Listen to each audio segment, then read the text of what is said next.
আমাদের দীর্ঘ অপেক্ষার অবসান হচ্ছে। আমাদের প্রিয় নেতা দেশে আসছেন, গণতন্ত্র রক্ষা হবে, বাংলাদেশ রক্ষা হবে। ওই দিনটা ছিল দোজকের যন্ত্রণার মতো, আজকের দিনটা হচ্ছে বেহেশতের সুখের মতো।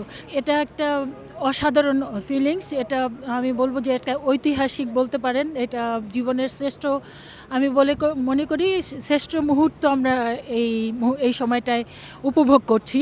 কারণ আমরা দীর্ঘ 17 বছর আন্দোলন সংগ্রাম করেছি। আমার প্রাণপ্রিয় নেতা বাংলাদেশের একমাত্র কাণ্ডারি, এই মুহূর্তে বাংলাদেশের স্বাধীনতা, সার্বভৌমত্ব, গণতন্ত্র রক্ষা যিনি করতে পারবেন, সেই নেতা, যেই নেতার একজন কর্মী হিসাবে আমি গর্ববোধ করছি। আমাদের প্রিয় নেতা, আপনারা জানেন তার উপরে যে অত্যাচার হয়েছিল, যে নির্যাতন হয়েছিল, যে নিপীড়ন হয়েছিল, এবং 1/11-এর সময় তাকে উপর থেকে ফেলে দিয়ে তার মেরুদণ্ড ভেঙে দেওয়া হয়েছিল। যেদিন আমাদের অ্যাক্টিং চেয়ারম্যান জনাব তারেক রহমান লন্ডন গিয়েছিলেন, সেই দিনও আমি এয়ারপোর্টে আসতে পেরেছিলাম।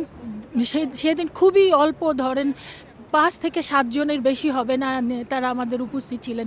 তার মধ্যে আমি ওখানে থাকতে পেরেছিলাম। তো সেটা একটা, ওই সময়টা আমি দেখেছি আমার প্রাণপ্রিয় নেতা তাকে নির্যাতন করে কী রকম একটা মৃত্যুর মুখোমুখি অবস্থায় তাকে দেশ ছেড়ে চিকিৎসার জন্য বিদেশে যেতে হয়েছিল শুধুমাত্র বাঁচার তাগিদে। তারপরে আপনারা জানেন যে মাফিয়া সরকার দীর্ঘদিন ক্ষমতায় থাকার কারণে আমাদের প্রাণপ্রিয় নেতা, আমাদের অ্যাক্টিং চেয়ারম্যান তাকে দেশে আসতে দেন নাই। তো আমাদের দীর্ঘ অপেক্ষার অবসান হচ্ছে। আমাদের প্রিয় নেতা দেশে আসছেন, গণতন্ত্র রক্ষা হবে, বাংলাদেশ রক্ষা হবে, বাংলাদেশের স্বাধীনতা, সার্বভৌমত্ব রক্ষা হবে। এটা একটা ঐতিহাসিক মুহূর্ত হিসাবে আমি মনে করি আমার জীবনে থাকবে, আর বাংলাদেশের জন্য একটা ঐতিহাসিক মুহূর্ত। কাজেই সেই ঐতিহাসিক মুহূর্তে সাক্ষী হতে পারছি, সেই জন্য পরম করুণাময় আল্লাহ পাকের কাছে অনেক অনেক অনেক ধন্যবাদ।